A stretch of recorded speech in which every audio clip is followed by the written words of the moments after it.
Le 29 août 2005 à 6 h, l'ouragan Katrina s'abat sur le littoral à 100 km au sud-est de la Nouvelle-Orléans, ravageant tout sur son passage. La côte de la Louisiane et sa capitale vivent là leur pire cauchemar. Le réchauffement de la planète entraînant la montée du niveau des mers, la plupart des spécialistes craignent que le pire ne soit à venir. Aussi, la Nouvelle-Orléans doit-elle trouver des solutions urgentes. Les sous-sols sont sans doute la clé de la survie d'une ville où l'on doit surélever jusqu'au cimetière. Des digues en pleine dislocation. Ce mur est à environ 35 cm trop bas. Il suffit qu'un des pans cède pour que les autres suivent. Aux chantiers colossaux prévus pour sauver la ville de l'engloutissement. Il y a là 76 500 000 mètres cubes de glaise, de quoi remplir 20 stades couverts. La Nouvelle-Orléans doit sa survie à une cohorte de héros anonymes. Si on perdait cette centrale, Vous perdiez la Nouvelle-Orléans. Une guerre de travaux titanesque est engagée. ça peut recommencer à la prochaine saison des ouragans.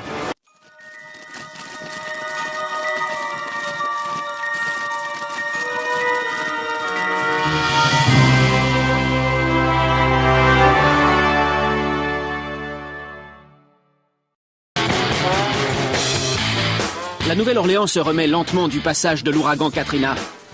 Tandis qu'on rebâtit les quartiers dévastés et qu'ingénieurs et ouvriers travaillent d'arrache-pied pour reconstruire les digues rompues, les habitants ont retrouvé leurs habitudes festives.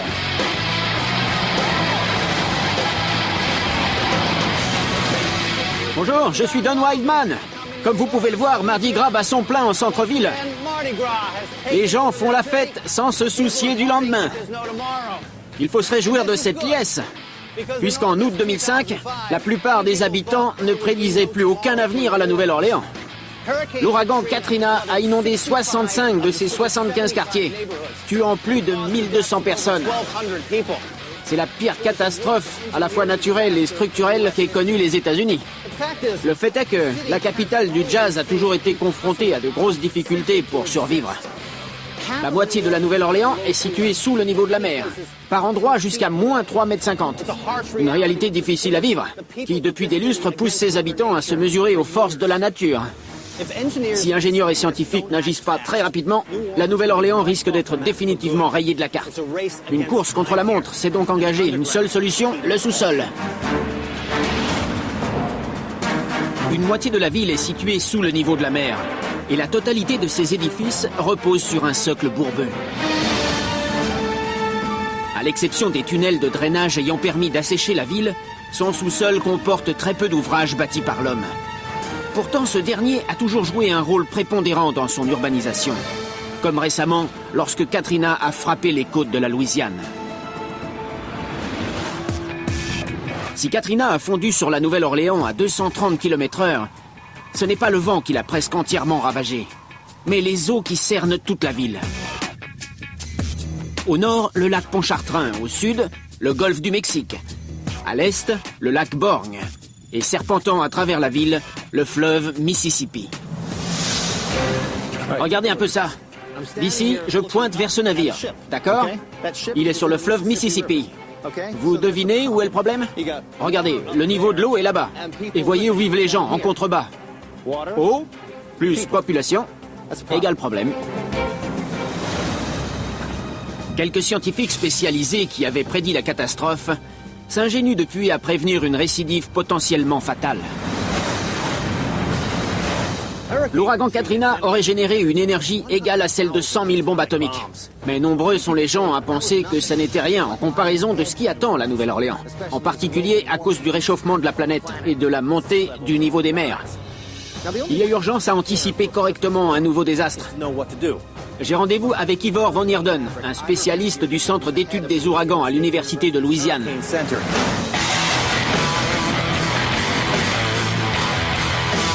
Comment ça va? Ici, on est dans l'œil du cyclone. Oui.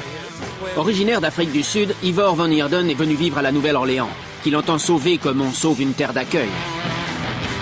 Au sein de l'Université de Louisiane, le Centre d'études des ouragans figure parmi les laboratoires de pointe pour ce qui concerne la prévision des graves perturbations météorologiques. C'est là qu'Ivor a fini par établir un pronostic pessimiste pour la ville qu'il chérit. C'est la carte côtière de la Louisiane. On a conçu cette carte de sorte qu'elle montre l'avancée progressive des eaux sur les terres des années 1930 à 2000. Les zones oranges marquent quoi? Toutes les terres perdues. Depuis les années 30? Ça représente plus de 500 000 hectares. Pour la plupart concentrés autour de la Nouvelle-Orléans, le phénomène s'étant aggravé avec Katrina. On est dans une situation d'extrême urgence au niveau national. Malheureusement, la côte de la Louisiane n'est qu'au début du cauchemar. Tandis que le réchauffement de la planète élève le niveau des mers, la Nouvelle-Orléans ne sera bientôt plus la seule ville à perdre progressivement de sa terre ferme. 53% des Américains vivent dans des agglomérations du littoral. Tous courent un danger accru dû aux inondations provoquées par les tempêtes. Les scientifiques estiment que l'Atlantique risque de s'élever encore de 30 cm d'ici la fin du XXIe siècle. Il suffirait alors d'un cyclone majeur pour que Miami, Washington et Boston soient inondés. New York verrait alors son métro et ses aéroports submergés, tandis qu'une partie de Manhattan serait engloutie sous 3 mètres d'eau. Mais aucune ville n'est aussi vulnérable que la Nouvelle-Orléans, d'ores et déjà ravagée par les trompes d'eau de Katrina. Quand on a vu à la télé les rues de la Nouvelle-Orléans envahies par les eaux qui montaient jusqu'au toit, c'était dû au déferlante de la tempête. Oui, c'était la conséquence directe de l'inefficacité des digues. Katrina est une catastrophe provoquée par l'homme. Beaucoup pensent que Katrina a frappé directement la ville, alors que ce n'était pas le cas. Katrina est passée à côté de la Nouvelle-Orléans. Mais si les digues n'avaient pas cédé, on ne parlerait plus de cet ouragan. C'est dingue. L'équipe d'Ivor travaille à partir d'ordinateurs très puissants, cumulant les capacités de 3000 PC haut de gamme. Leur rôle, simuler des scénarios catastrophes sur la topographie de la Nouvelle-Orléans et ses digues. Il évalue les dégâts causés à la ville en fonction de la force, de la vitesse et de la direction des ouragans. Là, vous avez imaginé qu'un ouragan de la force de Katrina arrive par l'ouest, et non par l'est, comme Katrina. Oui, on l'a même un peu ralenti. Voici l'œil qui monte. Et en cours de route, vous remarquez que les couleurs s'éclaircissent. C'est exact. Et une fois qu'il est passé, vous constatez que l'intégralité de la Nouvelle-Orléans a été submergée.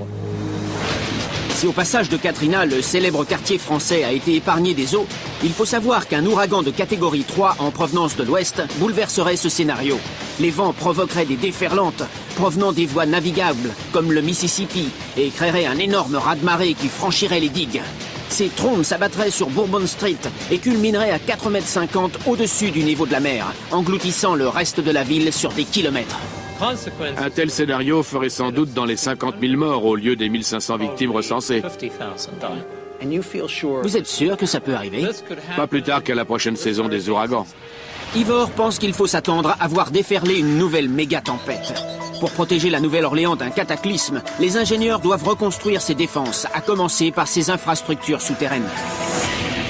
Ivor me conduit sur le front où l'on se bat pour la sauvegarde de la Nouvelle-Orléans.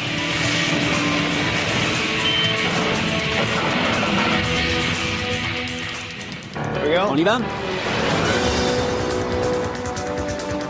Cette eau sur laquelle nous naviguons, c'est celle du lac Pontchartrain. C'est une sorte de mer intérieure. Au sud de ces rives se trouve la Nouvelle-Orléans. La seule chose qui empêche cette eau d'envahir les rues de la ville, ce sont les digues qui bordent toute cette partie du lac. Le problème, c'est que certaines d'entre elles s'enfoncent. Ivor contrôle leur niveau en permanence. Nous allons justement voir à quoi ça ressemble.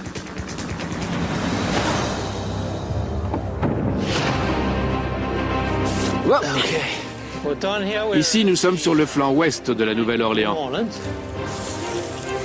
Donc, c'est ce mur qui paraît infini, qui est censé protéger la Nouvelle-Orléans.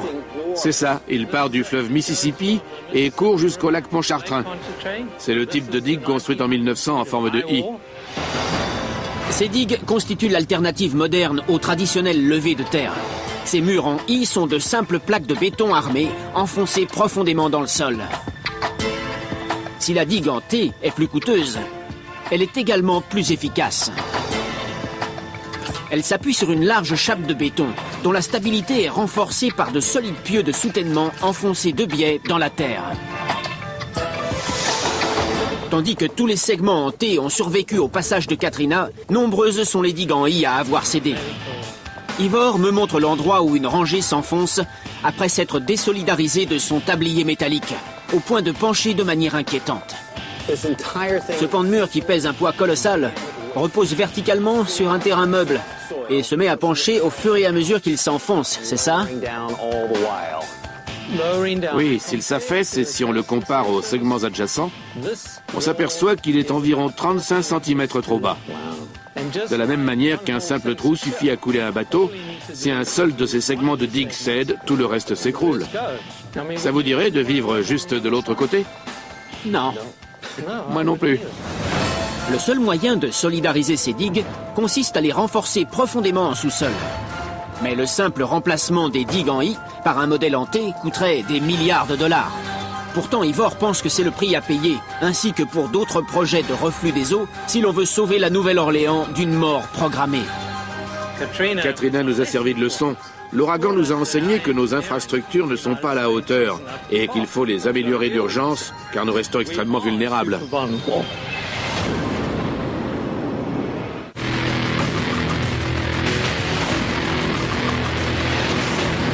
Dès la fondation de la Nouvelle-Orléans, ses habitants ont su qu'ils avaient bâti en dessous du niveau de la mer. Ils ont élevé des digues pour la protéger des raz-de-marée. Pourtant, la véritable menace ne venait pas des eaux entourant la ville, mais de son sous-sol très meuble jusqu'en profondeur.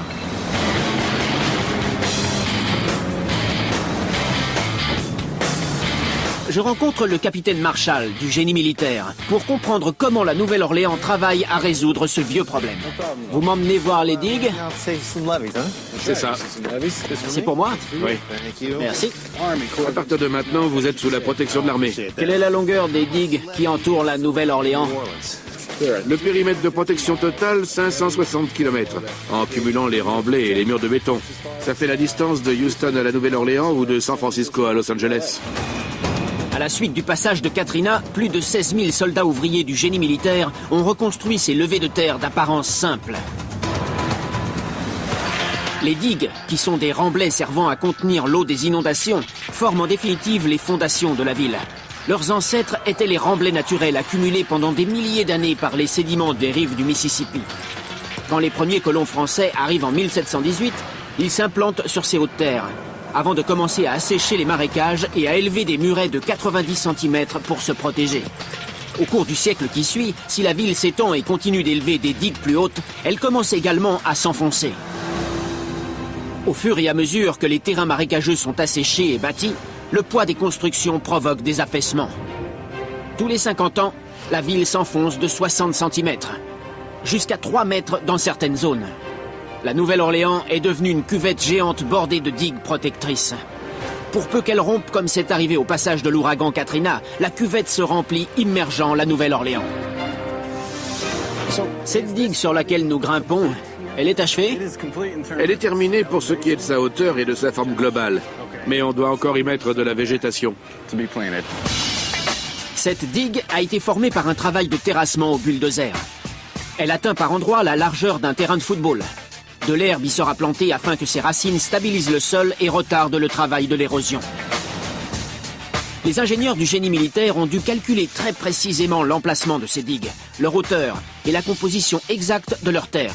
La moindre erreur peut provoquer une catastrophe.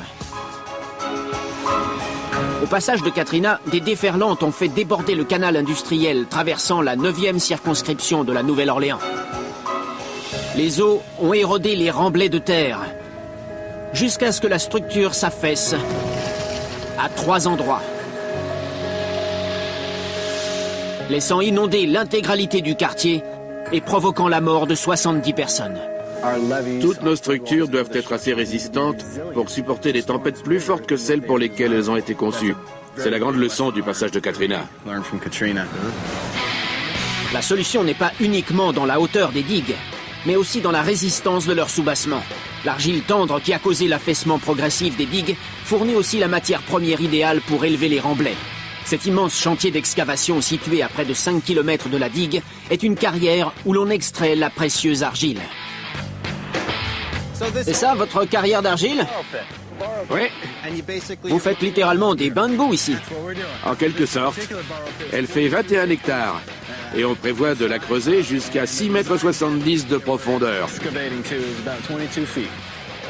Combien de terre vous faut-il pour construire une levée de 560 km de long? Plus de 76 500 000 m3. J'ai du mal à visionner.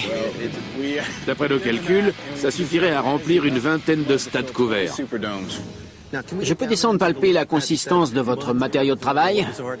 Si vous voulez. Super.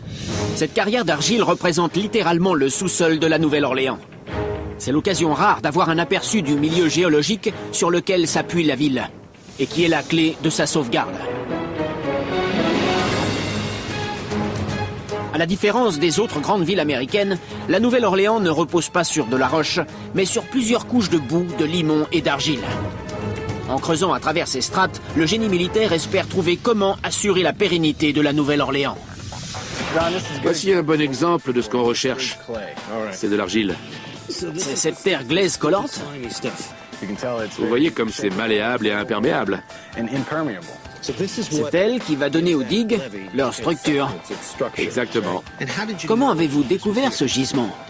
On a fait des forages et prélevé des échantillons jusqu'à 1,50 m en dessous de la profondeur d'excavation prévue. Vous avez été plus loin que les 6,70 m. Et une fois trouvé ce gisement d'argile, vous avez envoyé vos engins de chantier. C'est ça. Mais il faut quand même aller très profond dans les sous-sols pour aller chercher la terre qui protégera la ville. Effectivement, parce qu'il fallait trouver le bon mélange géologique. La recette de ce cocktail est simple. Une bonne terre lourde et granuleuse, capable d'absorber des quantités d'eau sans se déliter. Mais il arrive que cette glaise doive être asséchée puisque sa manipulation est difficile tant qu'elle est gorgée d'eau. Je voudrais voir si c'est comme des sables mouvants. La réponse est non. C'est comme ça que les gazelles meurent en Afrique. Gardez ça au montage. C'est en faisant l'effort de vous démontrer la plasticité exceptionnelle de l'argile du Mississippi que je me suis fait avoir comme un spécimen de la faune d'Afrique. Bon Dieu! Autre élément à surveiller de près, la proportion de matière végétale contenue dans l'argile. Vous voyez qu'il y a un peu de matière organique. On vérifie car on ne doit pas dépasser 10% de la composition totale. Mais vous me parliez tout à l'heure de plantes pourrissant dans la glaise. Si leur concentration est trop forte, leur décomposition peut former des poches de vide qui affaiblissent les digues et risquent de causer leur rupture. De petites fissures invisibles à l'œil nu, mais qui sous l'effet des ouragans se gorgent d'eau et à la manière de plaques d'avalanche s'étendent brusquement, faisant s'effondrer sur elles-mêmes des sections entières de digues. Qu'est-ce qui a changé après Katrina? Les critères de conception des digues et les choix des terres servant à les édifier sont devenus plus rigoureux. C'est un des nombreux paradoxes de cette ville. Si l'argile tendre supportant la Nouvelle-Orléans est responsable de son enfoncement progressif, c'est aussi elle qui devrait la sauver. Quant aux intempéries qui ont failli la rayer de la carte, elles fournissent de précieuses pistes pour assurer sa sauvegarde. Par conséquent, plus les tempêtes sont violentes, plus les digues profitent en retour des leçons qu'on en tire. Absolument.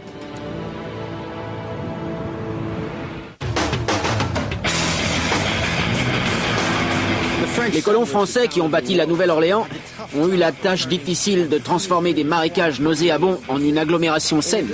Outre la nécessité de faire face aux inondations provenant des crues du lac Pontchartrain, du Mississippi et du golfe du Mexique, la ville subit un degré de pluviométrie de 1500 mm par an, 2 fois plus qu'à Amsterdam.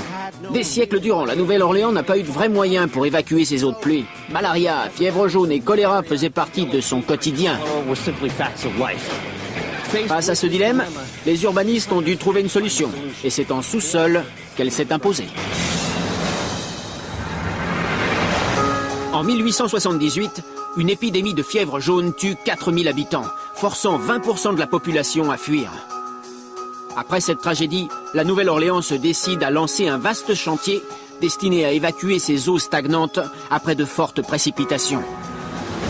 On commence par creuser 150 km de canaux de drainage interconnectés, alimentés par d'énormes pompes capables d'aspirer l'eau.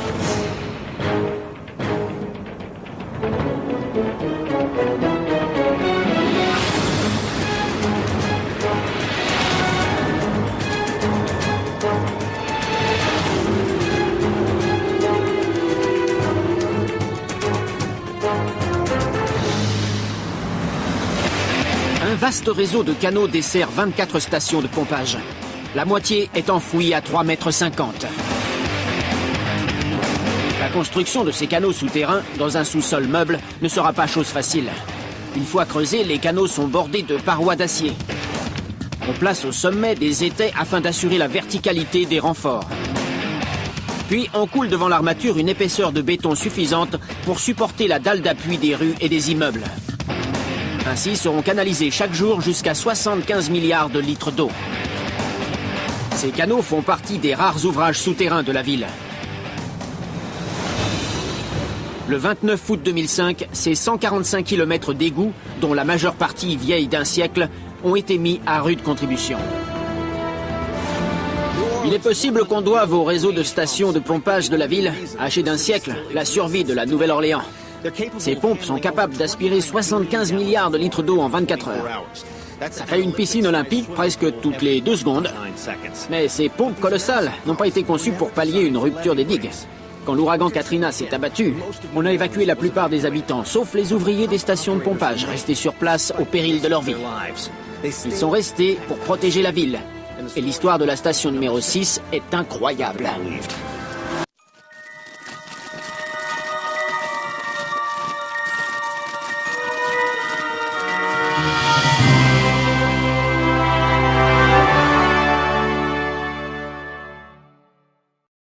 Le dimanche, de fortes précipitations s'abattent sur la ville. Et le lundi matin, quand les vents de 230 km/h s'engouffrent dans les rues, celles-ci sont déjà sous 25 cm d'eau. Lundi, en milieu de matinée, le pire de la tempête est passé. Ce système et les hommes qui l'ont fait fonctionner 24 heures d'affilée ont épargné à la ville ses premières inondations. C'est alors que certaines digues ont cédé. En fin de matinée, on relève des dizaines de brèches sur un total de 65 km. Toute la journée et jusque tard dans la nuit, les eaux du lac Pontchartrain et du lac Borgne se déversent dans la ville. L'action des pompes qui refluaient l'excédent d'eau vers les lacs est à présent inutile, car l'eau tournerait en circuit fermé. La seule alternative consiste à tenter de sauver les pompes, car pour peu qu'elles soient noyées, elles ne pourraient plus servir pour vider plus tard la ville de ses eaux, et la Nouvelle-Orléans serait perdue pour de bon. Cette pompe a presque 100 ans, mais elle n'a rien perdu de sa puissance. Voilà comment ça fonctionne. Cette roue, c'est en quelque sorte le moteur. Elle tourne à grande vitesse. Elle fournit l'énergie rotative à un arbre, lequel est relié à l'hélice enfermée là derrière. Une hélice de 3,60 m de diamètre qui, en tournant, crée une force d'aspiration qui draine l'eau. Dès que la pompe est amorcée, l'eau s'évacue vers l'autre bout, où elle est canalisée jusqu'au lac Pontchartrain. Cette immense station compte 15 pompes. En les mettant toutes en marche en même temps, on peut évacuer jusqu'à 3 785 000 litres d'eau par seconde. L'un des opérateurs de ces pompes, Rufus Burkhalter, est resté travailler 24 heures dans la station numéro 6 pendant le passage de Katrina. Ici, nous sommes dans la salle de contrôle, n'est-ce pas? Oui. Dès qu'il sait que Katrina va frapper la Nouvelle-Orléans, Rufus met sa famille à l'abri à Houston et rejoint son poste. Quelle était l'ambiance ce jour-là? On avait très peur. Mais on avait tous notre boulot à accomplir, alors on s'y est collé. On a pompé l'eau autant qu'on pouvait. Ou du moins, avons-nous pensé qu'on y arriverait. Le lundi matin, Rufus aperçoit l'eau de la brèche du canal située au niveau de la 17e rue qui déferle vers la station. Il court se réfugier à l'intérieur et se barricade avec des sacs de sable. Je sentais l'eau pousser derrière la porte à mesure que je la consolidais avec les sacs de sable. L'eau s'infiltre malgré tout et ruisselle jusqu'au sous-sol où sont logés les transformateurs de 660 volts. Qu'est-ce qui se passe si elle atteint les transformateurs? La station saute. Elle explose? Si les transfos sont encore chauds, oui. C'est pourquoi on avait pensé à les éteindre. Parce que si on les perdait... Vous perdiez la Nouvelle-Orléans. Rufus se précipite vers la salle de contrôle et parvient in extremis à éteindre les transformateurs. Grâce à son sang-froid et à sa maîtrise, il évite une grave panne à la station. Elle peut reprendre son activité une semaine plus tard. Vous étiez en danger ici. Pourquoi n'êtes-vous pas parti vous réfugier ailleurs? Ça paraît peut-être idiot à dire, Mais mon travail consiste à protéger la ville avec ses citoyens et tout ce qu'ils possèdent. Nous avons une obligation de résultat.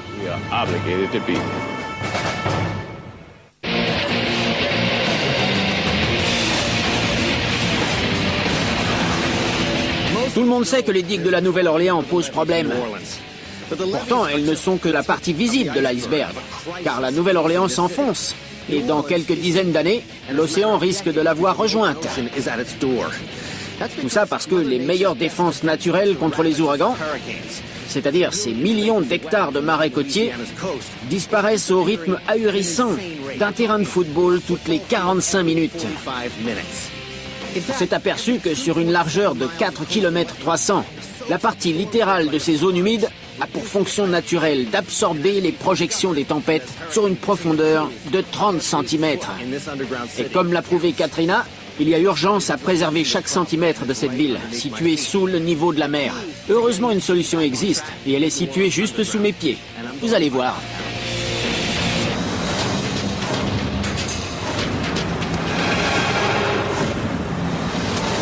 Les inondations font partie du cycle naturel du delta du Mississippi. Mais au fur et à mesure que la population locale augmente, les dégâts empirent chaque fois que le fleuve est en crue. L'une des pires inondations a lieu en 1927, près de 80 ans avant Katrina. De l'Illinois jusqu'à la Nouvelle-Orléans, les crues du Mississippi causent alors l'équivalent de 3,86 milliards d'euros de dégâts et tuent 246 personnes. Le gouvernement fédéral intervient et fait construire dans les décennies qui suivent, sur les 3200 km de rive, des digues canalisant le cours du fleuve. Si ces digues facilitent la navigation et permettent de juguler les crues, elles font aussi dépérir les marais de Louisiane. Ces zones marécageuses ne sont pas seulement un habitat naturel de la faune. Elles agissent également comme une éponge, absorbant l'eau des déferlantes qui annoncent le passage d'ouragans violents comme Katrina. J'ai rendez-vous avec Chuck Villarubia, biologiste au sein d'un groupe de scientifiques et d'ingénieurs chargés de sauver le littoral de la Louisiane. À 88 km de la Nouvelle-Orléans se trouve le canal d'eau douce de Caernarvon, un ouvrage bâti pour sauver les marécages moribonds de la Louisiane. Son rôle marque une étape décisive dans la protection de la Nouvelle-Orléans lorsque sévira la prochaine méga-tempête. Cette infrastructure est donc essentiellement une porte d'écluse. Oui, on l'utilise surtout pour réhydrater les marais côtiers. Elle sert à canaliser une petite partie de l'eau du Mississippi vers les marais, comme ça se passait naturellement avant qu'on ne bâtisse des digues. Et comment fonctionne ce canal de déviation ? Le barrage est équipé de 5 écluses, permettant à l'eau douce du Mississippi de passer par des coffrages en béton qui la déversent dans le canal conduisant vers les marais. L'ouvrage sépare le fleuve Mississippi d'un étroit canal naissant à 3,30 mètres sous son niveau. À 7 mètres sous la surface du côté du Mississippi se trouvent 5 coffrages de béton, fermés par des portes métalliques. Un mécanisme permet d'ouvrir les portes. Attirée par la force de gravité, l'eau s'engouffre dans les coffrages jusque de l'autre côté. Cette eau chargée en sédiments va contribuer à stabiliser les marécages protégeant le littoral. On peut ? Appuyez sur le bouton vert. C'est tout. C'est tout. Les 5 portes vont se lever et l'eau se déversera vers le canal. Oui, à peine levé, on va commencer à voir de l'eau passer de l'autre côté, à raison de 226 mètres cubes par seconde. Ça fait plus de 226 000 litres par seconde. C'est-à-dire que ça remplirait une piscine olympique à peu près en 11 secondes.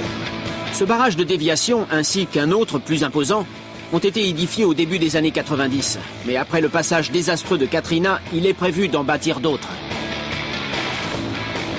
Vous voyez donc ici les mesures concrètes qui ont été prises pour résoudre le problème.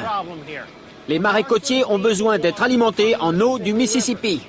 L'eau dans laquelle ils puisaient autrefois leurs sédiments, assurant leur survie. On est obligé aujourd'hui de leur apporter ces sédiments en ouvrant les vannes.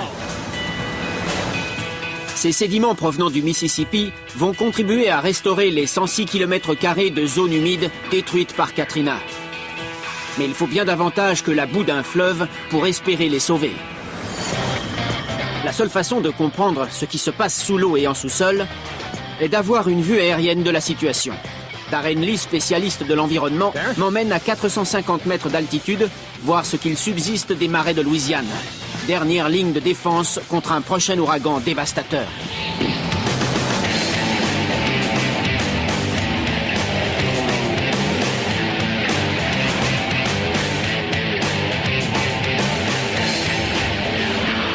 On est à quelle distance de la ville? Quelque chose comme 12 à 16 kilomètres. Et si près, on s'aperçoit que sous nos pieds, c'est un univers presque entièrement aquatique.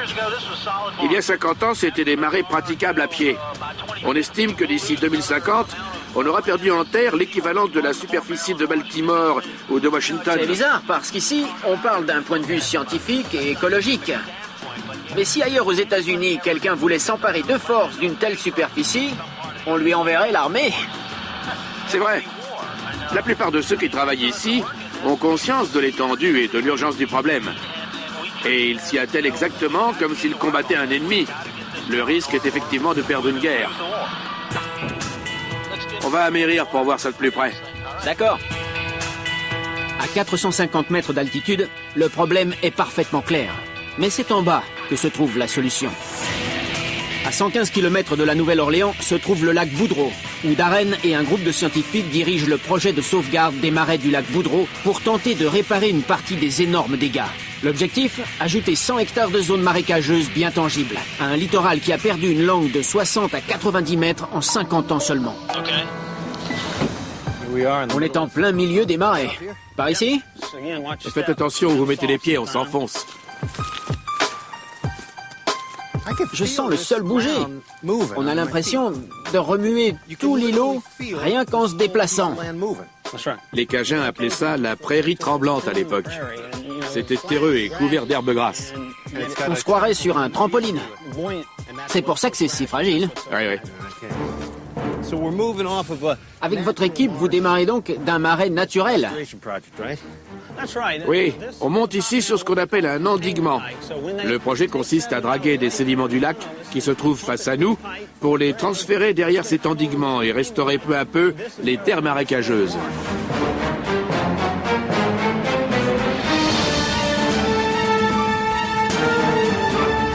Ce marais artificiel, qu'on s'évertue à créer au large de la Nouvelle-Orléans, est constitué de boue collectée au fond du lac, afin de transformer ces rives en zones humides où prospéreront faune et flore. Pour recueillir les sédiments du lit, on utilise une drague hydraulique. Les sédiments sont forés par un trépan et aspirés sous forme de boue liquide à travers un long tube à embout appelé élinde. Le produit du dragage est ensuite refoulé vers sa zone de destination par des conduits flottants. On puise dans les ressources du sous-sol pour recréer une zone terrestre de ce côté. C'est ça. Le nouveau marais est protégé des vagues hautes par ces digues de pierre. Les blocs ont été empilés sur un tissu imputrescible afin de répartir leur poids et les empêcher de s'enfoncer. C'est une installation provisoire pour protéger l'ouvrage. Une fois qu'il sera consolidé, on abattra la digue, de sorte que le jeu des marées laissera entrer et sortir naturellement l'eau. La faune viendra à nouveau s'y installer. Ce nouveau marais autonome absorbera les déferlantes des tempêtes et protégera les habitants de la région. S'il y avait eu davantage de zones humides comme celle-ci au moment du passage de Katrina, les dommages subis par les côtes de la Louisiane auraient été beaucoup moins importants. Regardez ça.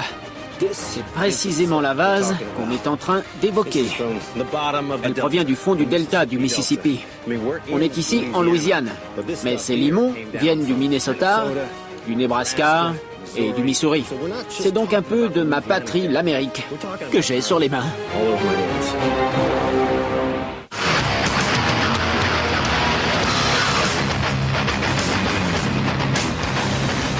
À mesure qu'approche l'ouragan Katrina, le maire de la Nouvelle-Orléans déclare son stade couvert, le Superdome de Louisiane, abri de la dernière chance.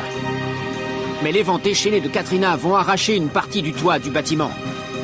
Dans les jours suivant le cataclysme, le stade accueillera tout de même 30 000 personnes contraintes d'accepter des conditions précaires.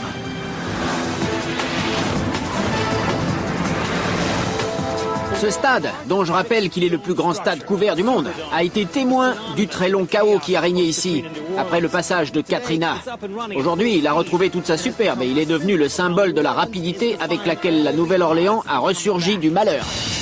J'ai rendez-vous avec Doug Sorton, le directeur du Superdome. Il va nous expliquer comment cet énorme bâtiment a survécu à sa période la plus sombre. Bienvenue.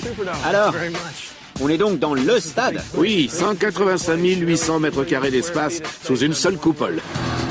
Avant le passage de Katrina, le Superdome avait accueilli 6 phases finales du Super Bowl, le Pape et les Rolling Stones, acclamés par 91 000 fans. Regardez-moi ça. C'est immense. Il faut vraiment se trouver en plein milieu pour se rendre compte de son ampleur. Oui, c'est un espace très vaste. On marche sur 1,5 hectare de surface plane. Incroyable. Et le toit? 40 880 mètres carrés, soit 3,9 hectares, sachant que le centre de la coupole culmine à 82 mètres au-dessus du sol, la hauteur d'une tour de 27 étages. C'est ce même toit massif qui, pelé par les vents déchaînés de Katrina comme une vulgaire pelure d'oignon, restera comme le symbole indélébile de la destruction de la Nouvelle-Orléans. Je me trouvais à l'intérieur et le son était assourdissant.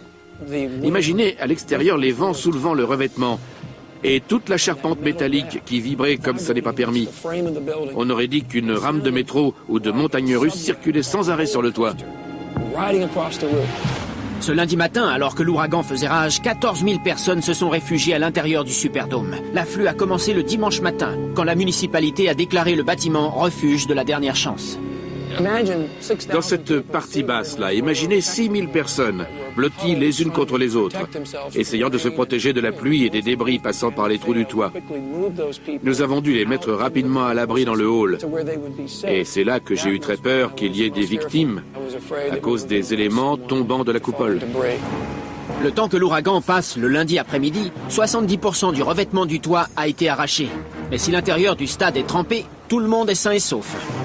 30 000 survivants à Katrina doivent leur vie à l'ingéniosité de la conception de la charpente de ce toit, mais aussi aux fondations tout à fait uniques du stade.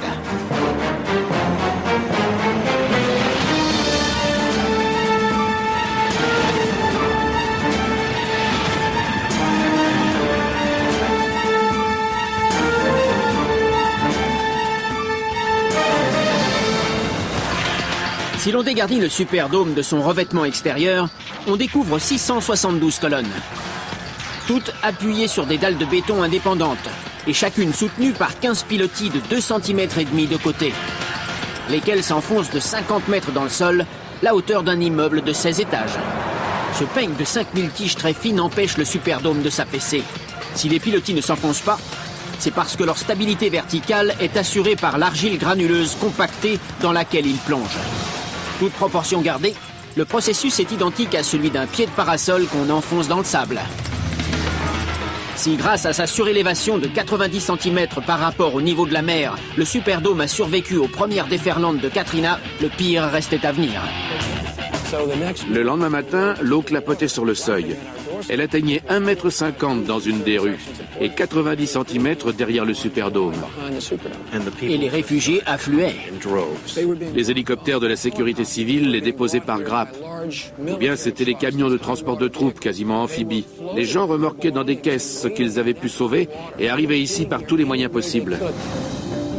Tandis que l'eau déversée par les digues rompues envahit la ville, 30 à 40 000 habitants convergent vers le Superdome où ils resteront 5 jours. Je ne cessais de répéter aux gens, vous êtes ici dans un stade de football équipé pour 4 heures maximum de confort.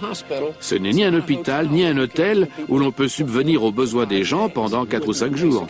La pression de l'eau étant insuffisante, il n'y avait pas assez de toilettes, aucun moyen d'évacuer les ordures, ni de servir des repas. Les conditions ont beau avoir été précaires, la situation aurait pu être pire. Car sur le coup, seuls Doug et ses collègues savent que le dôme est passé à 2 doigts du chaos total. Le lendemain, à 6 heures, vous trouvez de l'eau à la porte du stade. Et je suis inquiet, nos groupes électrogènes risquent d'être inondés. Les voici, et comme vous pouvez le constater, ils sont surélevés de seulement 45 cm.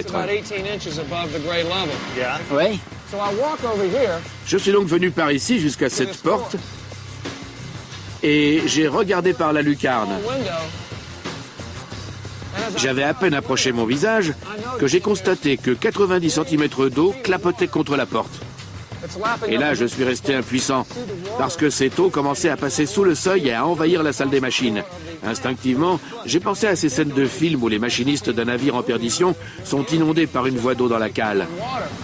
Avec l'aide de la garde nationale, des volontaires prêtant main forte à l'armée en cas de catastrophe, Doug et son équipe construisent un barrage de sacs de sable. Mais le soir, l'eau atteint 30 cm. On pensait avoir évité le pire, mais à 19h, on nous a annoncé qu'il fallait s'attendre à 20 cm de crue supplémentaire dans les heures suivantes. On avait déjà 30 cm d'eau.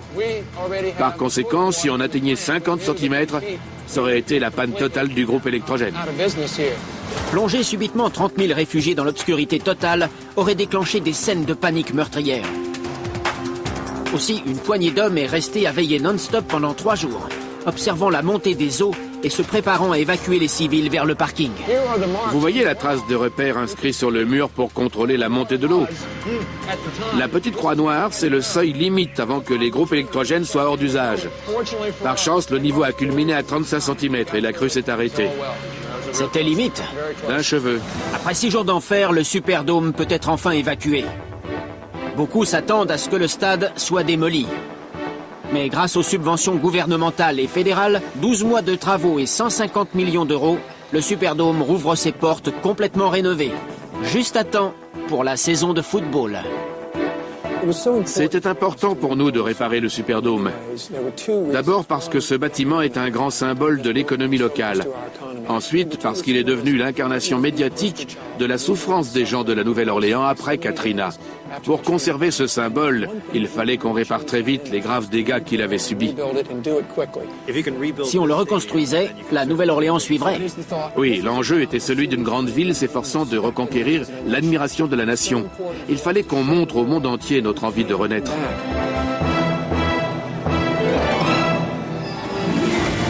La tragédie nationale vécue par le passage de Katrina aurait pu être évitée. Si les images des séquelles laissées par l'ouragan sont encore douloureuses pour l'Amérique, souvenons-nous que ce n'est pas l'ouragan, mais le sous-sol de la Nouvelle-Orléans qui est à l'origine du désastre.